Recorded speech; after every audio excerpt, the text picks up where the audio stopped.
Hello दोस्तों, आज हम सीखते हैं न्यूटन के गति विषयक नियम के बारे में। इन्होंने गति विषयक 3 नियम दिए हैं। आइए कौन कौन से हैं इसके बारे में हम जानकारी लेते हैं। तो बात करते हैं न्यूटन का गति विषयक नियम। गति विषयक नियम देखिए, न्यूटन ने गति विषयक 3 नियम दिया है। सबसे पहले हम बात करते हैं प्रथम नियम की। प्रथम नियम की यदि हम चर्चा करें, प्रथम नियम, ये जो प्रथम नियम है न्यूटन का, इसे ही हम जड़त्व का नियम कहते हैं। जड़त्व का नियम, देखिए प्रथम नियम को ही जड़त्व का नियम कहा जाता है। बच्चे ध्यान देंगे। अच्छा, न्यूटन का प्रथम नियम है क्या? प्रथम नियम में न्यूटन ने बताया कि यदि कोई वस्तु विरामावस्था में है, यदि कोई वस्तु विरामावस्था में है तो वो विरामावस्था में ही रहना पसंद करेगी। यदि कोई वस्तु गति अवस्था में है तो वह गति अवस्था में ही रहना पसंद करेगी, जब तक कि उस पर कोई बाह्य बल ना लगाया जाए। माने कोई वस्तु विराम में है तो विराम में ही रहेगी, कोई वस्तु गति में है तो गति में ही रहेगी, जब तक कि उस पर कोई बाह्य बल ना लगाया जाए। तो इसे हम क्या कहते हैं? न्यूटन का प्रथम नियम कहते हैं। क्या? गति संबंधी प्रथम नियम, जिसे हम क्या कहते हैं? जड़त्व का नियम कहते हैं। कोई दिक्कत तो नहीं है। यदि कोई वस्तु विरामावस्था में है तो विराम में ही रहना पसंद करेगी। यदि कोई वस्तु गति अवस्था में है तो गति अवस्था में ही रहना पसंद करेगी, जब तक कि उस पर कोई बाह्य बल ना कार्य करे। कोई दिक्कत तो नहीं है। माने विराम में है तो विराम में रहेगी, गति में है तो गति में रहेगी, जब तक कि उस पर कोई बाह्य बल ना कार्य करे। जैसे बात करते हैं प्रथम नियम को, उदाहरण देखिए। उदाहरण बहुत अच्छे उदाहरण हैं जो कि आपके एग्जाम में जो है बहुत बार पूछे जाते हैं। जैसे ध्यान दें, आप लोगों ने एक एक्सपेरिमेंट देखा होगा कि एक गिलास ले लीजिए, गिलास में पानी भर दीजिए, पूरा गिलास में पानी भर दीजिए, उसके ऊपर एक पेपर लगा दीजिए, पतला सा पेपर, और उसके ऊपर एक सिक्का रख दीजिए।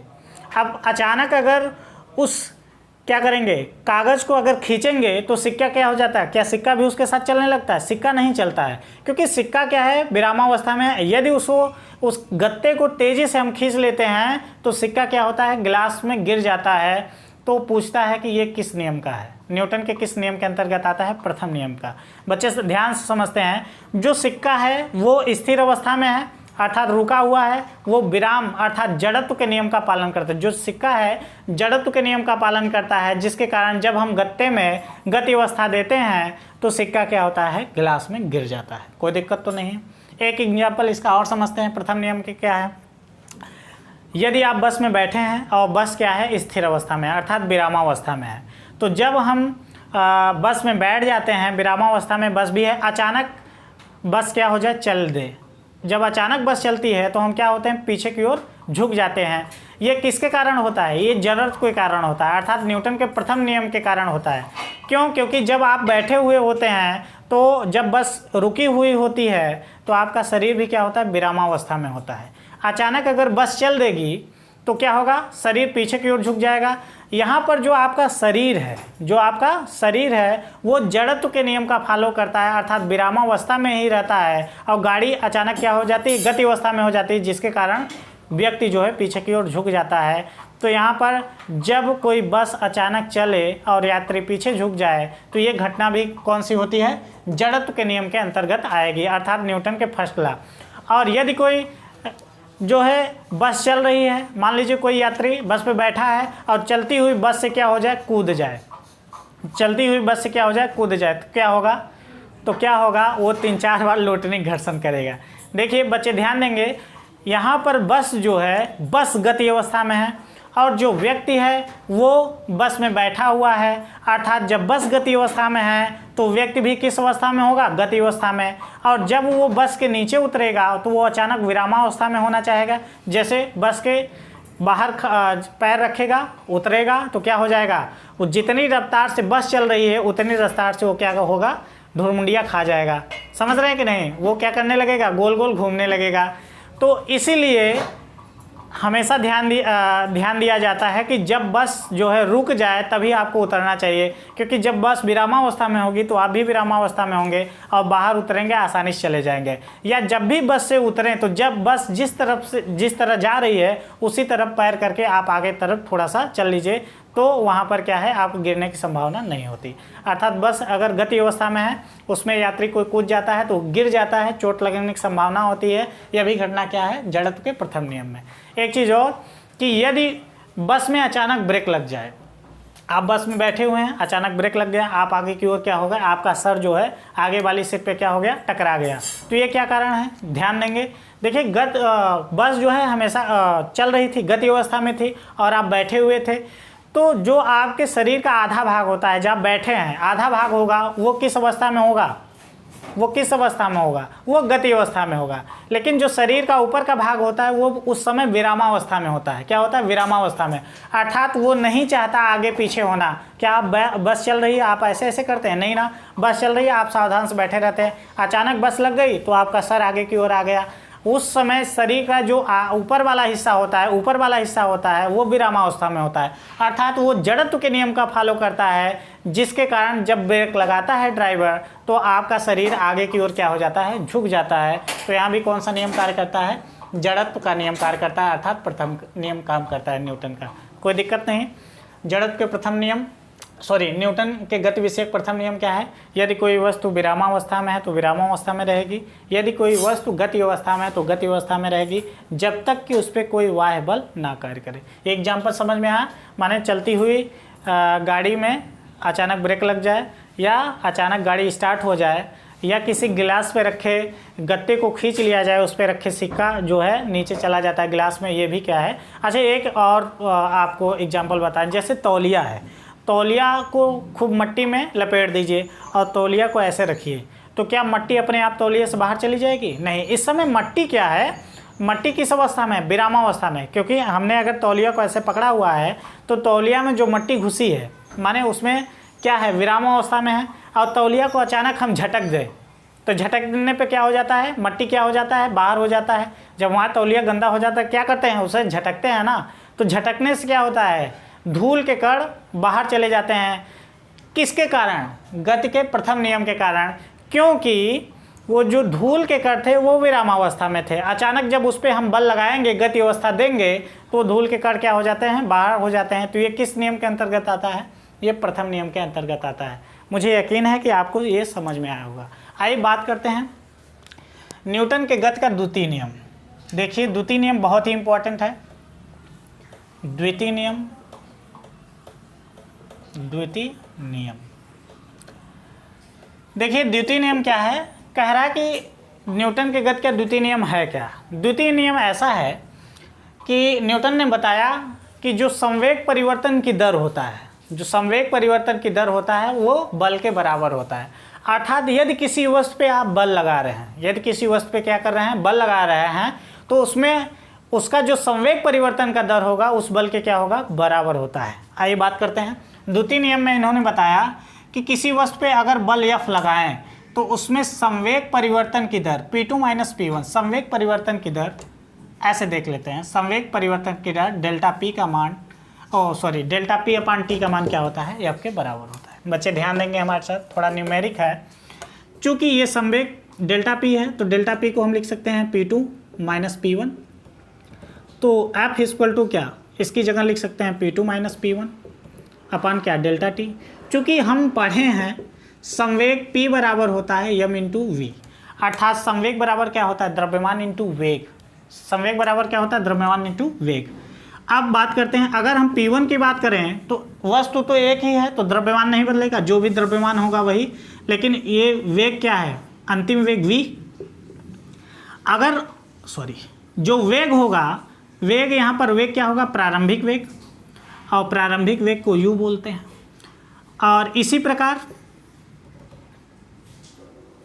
इसलिए P2 बराबर क्या, कोई वस्तु है तो उसका द्रव्यमान नहीं बदलेगा, एक ही रहेगा। और यहाँ वेग P2 के लिए क्या, v हो जाएगा, अंतिम वेग। आइए बच्चे ध्यान देंगे, चूंकि हमने पढ़ा F बराबर P2 - P1, P2 का मान क्या लिख सकते हैं, mov, माइनस P1 का मान क्या है, mu। ये भी यहीं सीख लीजिए, जहाँ u प्रारंभिक वेग है, प्रारंभिक वेग, और v क्या है, अंतिम वेग। v क्या है, अंतिम वेग। बहुत आसानी से, बहुत सरल है।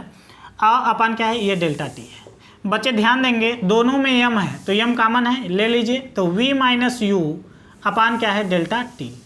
चूँकि हमने आपको पढ़ाया है v बराबर यू प्लस ए टी, गति का प्रथम नियम v बराबर यू प्लस ए टी। अगर v को ब्रेक करें, रोकें, u को इस तरफ लाए तो माइनस हो जाएगा ए टी, अर्थात अगर a को रोका जाए तो लिख सकते हैं v माइनस यू अपान क्या टी। तो a का मान क्या है v minus u upon T. बच्चे ध्यान देंगे f equal to m v minus u upon T. इस पार्ट को क्या कहेंगे, इस पूरे पार्ट को हम कह सकते हैं त्वरण a, अर्थात f बराबर यम इंटू इसको, इसकी जगह क्या लिख सकते हैं a। देखिए जो न्यूटन के गति का द्वितीय नियम है उन्होंने बताया कि यदि किसी वस्तु पे बल लगाया जाए तो उसमें उत्पन्न संवेग परिवर्तन की दर जो उसमें लगाया गया बल है संवेग परिवर्तन की दर के क्या होता है बराबर होता है। या उन्होंने एक बात और बताया, क्या बताया, यदि कोई वस्तु है यम द्रव्यमान की वस्तु है, यदि इस पर हम यफ बल लगाते हैं, क्या लगाते हैं यफ बल लगाते हैं, यदि इस पर यफ बल लगाया जाएगा तो इस वस्तु के द्रव्यमान और बल की ही दिशा में लगा त्वरण के गुणनफल के मान के क्या होगा बराबर। अर्थात हम कह सकते हैं किसी भी वस्तु में लगाए गए बल का मान उस वस्तु के द्रव्यमान और उसमें उत्पन्न त्वरण, ये जो त्वरण की दिशा हो क्या होगी बल की दिशा में होगी, उसमें उत्पन्न त्वरण के गुणनफल के मान के बराबर होता है। कोई दिक्कत तो नहीं, ये द्वितीय नियम था। अच्छा इसका एग्जाम्पल समझ लेते हैं। द्वितीय नियम में एग्जाम्पल क्या, द्वितीय नियम में एग्जाम्पल समझते हैं। जैसे यदि किसी व्यक्ति को गोली मार दिया जाए, यदि किसी वस्तु को क्या कर दिया जाए शूट कर दिया जाए, तो गोली क्या होती है, गोली व्यक्ति के अंदर क्या कर जाती है प्रवेश कर जाती है। और गोली क्या होती है जैसे ही प्रवेश करती है क्या गोली चलती रहती है, नहीं, रुक जाती है। अर्थात किसी व्यक्ति में जब हम किसी व्यक्ति को शूट करते हैं तो क्या होती है, बुलेट क्या हो जाती है व्यक्ति के शरीर में क्या हो जाती है, घुस जाती है। तो घुसती किसके कारण है, ये द्वितीय नियम के कारण, क्योंकि वस्तु जो गोली है किस अवस्था में है, तीव्र वेग से चल रही है। जो यहाँ पर जो गोली है इसका वेग क्या होता है, रफ्तार होता है, वेग रफ्तार होता है, अर्थात संवेग परिवर्तन की दर क्या होती है, लगातार बदलती रहती है। जैसे ही गोली अंदर गई वैसे ही क्या हो जाएगी, वेग जो हो जाता है उसका क्या हो जाता है, रुक जाता है। अर्थात संवेग में परिवर्तन हो रहा है कि नहीं, मैंने बताया संवेग बराबर क्या द्रव्यमान इंटू वेग। अर्थात गोली प्रारंभिक और अंतिम वेग, प्रारंभिक वेग तेजी से चली, अंतिम वेग क्या हो गया, शून्य हो गया। अर्थात त्वरण में क्या होता है, त्वरण और बल में लगातार परिवर्तन होता है, जिसके कारण गोली जो है व्यक्ति के शरीर में क्या हो जाती है, घुस जाती है। कोई दिक्कत तो नहीं है, तो ये समझ में आया। आगे बात करते हैं। ये द्वितीय नियम था। द्वितीय नियम में आप इतना याद रखिए, संवेग परिवर्तन की दर बल के मान के बराबर होता है। यदि किसी वस्तु पे लगाया गया किसी भी वस्तु पे लगाए गए बल का मान संवेग परिवर्तन की दर के बराबर होता है, या किसी भी वस्तु पे लगाए गए बल का मान उस वस्तु के द्रव्यमान और बल की दिशा में उत्पन्न त्वरण के गुणनफल के मान के क्या होता है, बराबर होता है। अच्छा एक और तीसरा नियम है, थर्ड लॉ। इन्होंने तृतीय नियम दिया। तीसरा नियम क्या है, तृतीय नियम। न्यूटन के थर्ड लॉ को ही क्रिया प्रतिक्रिया का नियम कहते हैं। क्रिया प्रतिक्रिया का नियम कहते हैं। क्रिया एवं प्रतिक्रिया का नियम, क्रिया एवं प्रतिक्रिया का नियम। देखिए थर्ड लॉ किसे कहते हैं, अभी सीख लेते हैं। यदि किसी वस्तु पर, किसी भी वस्तु पर, यदि किसी वस्तु पर 5 न्यूटन का बल लगाएंगे तो वो वस्तु भी हमारे पे माने विपरीत दिशा में 5 न्यूटन का बल लगाएगी। इस क्रिया को ही क्या कहते हैं, तृतीय नियम। अब 5 न्यूटन से मतलब नहीं है, आप जो भी बल लगाएंगे वो, जैसे आप देखते हैं यदि हम इस बोर्ड में क्या कर रहे हैं, बल लगा रहे हैं, जितना बल लगाएंगे ये दीवार भी हमें उतना ही बल लगाएगी, लेकिन विपरीत दिशा। जैसे दीवार को हम सामने की ओर ठेल रहे हैं तो दीवार हमें क्या, हमारे तरफ क्या कर रही है, बल लगाएगी। अर्थात हम कहेंगे यदि किसी वस्तु पर, किसी भी वस्तु पर जितना बल लगाया जाता है उस वस्तु के द्वारा उतना ही बल परंतु विपरीत दिशा में लगता है, जिसे हम क्या कहते हैं, क्रिया और प्रतिक्रिया का नियम कहते हैं। तो यदि किसी व्यक्ति को आप एक थप्पड़ मारते हैं तो जितनी तेजी से आप थप्पड़ मारेंगे उसके गाल के द्वारा भी आपके हाथ में चोट लगेगी। चोट लगती है ना, तो जितनी तेजी से मारेंगे उतना ही बल जो है उसके गाल के द्वारा आपके हाथ पे पड़ेगी, लेकिन विपरीत दिशा में, क्योंकि गाल पे आप जैसे थप्पड़ इस तरफ से मारेंगे तो क्या होगी, विपरीत दिशा में बल लगेगी। अर्थात ये क्या है, क्रिया एवं प्रतिक्रिया का नियम। आप उदाहरण के तौर पे समझते हैं तो न्यूटन का थर्ड लॉ कहाँ कार्य करता है, न्यूटन का थर्ड लॉ कार्य करेगा क्रिया एवं प्रतिक्रिया का नियम। जैसे रॉकेट आपने देखा उड़ते हुए, जब रॉकेट उड़ता है तो क्या होता है, ईंधन छोड़ता है। क्या छोड़ता है, ईंधन। आप लोगों ने देखा होगा रॉकेट जो है पहले ईंधन छोड़ता है, जितनी तेज़ी से उड़ता है उतनी तेज़ी से क्या होता है, नीचे ईंधन छोड़ता है। यहाँ पर क्या है, क्रिया एवं प्रतिक्रिया के नियम। अर्थात रॉकेट किस नियम से उड़ता है, तो ये क्रिया एवं प्रतिक्रिया के नियम से। आप लोग कभी ध्यान दीजिए, कभी आप नौका पे बैठ जाइए, गंगा जी की सैर कीजिए और लास्ट में उतरते वक्त क्या करते हैं, आप छलांग मार के कूदना चाहते हैं। जब आप नाव पर से छलांग मारते हैं कि हम जो है किनारे पे पहुंच जाएं, तो आप किनारे पे जितनी ताकत से आप किनारे पे कूदते हैं उतनी ताकत से नाव क्या हो जाती है, पीछे की तरफ फिसल जाती है। यहाँ भी क्या कार्य करता है, क्रिया एवं प्रतिक्रिया का नियम। अच्छा एक और, यदि आप बंदूक से गोली जब दागते हैं तो आप देखते होंगे जैसे ही दागते हैं वो क्या होता है, वो आपकी तरफ झटका देता है। झटका किसके कारण देता है, क्रिया एवं प्रतिक्रिया के कारण। क्योंकि गोली जितनी तेज़ी से निकलेगी बंदूक का बट आपके हाथ की तरफ उतनी ही तेज़ी से पीछे छटकता है। इसी वजह से कहते हैं कि बड़ी बंदूक को जब फायर किया जाता है तो उसको कंधे पर लगा लेते हैं। तो अभी ध्यान देंगे तो आप कंधे को बार बार वो क्या करता है, पुश करता रहता है जब गोली आप मारते हैं, टिक टिक टिक टिक। तो कोई दिक्कत तो नहीं। क्रिया एवं प्रतिक्रिया का नियम। एक बहुत व्यवहारिक उदाहरण और देख लीजिए, न्यूटन के थर्ड लॉ अर्थात क्रिया और प्रतिक्रिया के नियम के सहायता से ही आप चल पाते हैं। जैसे समझिए कि आप कोई एक पैर रख दिए और दूसरे पैर में ज़मीन के द्वारा आप पे बल ना लगे तो क्या हो जाएगी, वो चिपक जाएगा कि नहीं। अर्थात जब हम पहला पैर रखते हैं तो दूसरा पैर हम पहले रख चुके हैं, पहला पैर रखें, फिर दूसरा जब पैर रखते हैं तो पहला पैर क्या हो जाता है, उठ जाता है। किसके कारण, माने ज़मीन उतना हमें प्रतिक्रिया देती है। अच्छा क्रिया और प्रतिक्रिया में प्रतिक्रिया कहाँ कार्य नहीं करता, जैसे दलदली स्थान है, आप दलदली स्थान पर एक पैर रख दीजिए, क्या प्रतिक्रिया कार्य करेगा वहाँ पर आप जैसे ही एक पैर रखेंगे वो धंसता हुआ चला जाएगा। तो जब तक प्रतिक्रिया कार्य नहीं करती, अगर प्रतिक्रिया कार्य करना बंद कर दे तो व्यक्ति जो है साधारणतः गति नहीं कर सकता। अर्थात गति करने के लिए थर्ड लॉ लगेगा ही लगेगा। कोई दिक्कत तो नहीं। तो बस आज के लिए इतना ही। आगे की टॉपिक हम किसी और माने टॉपिक पे बनाएंगे। तो आज के लिए इतना ही, धन्यवाद।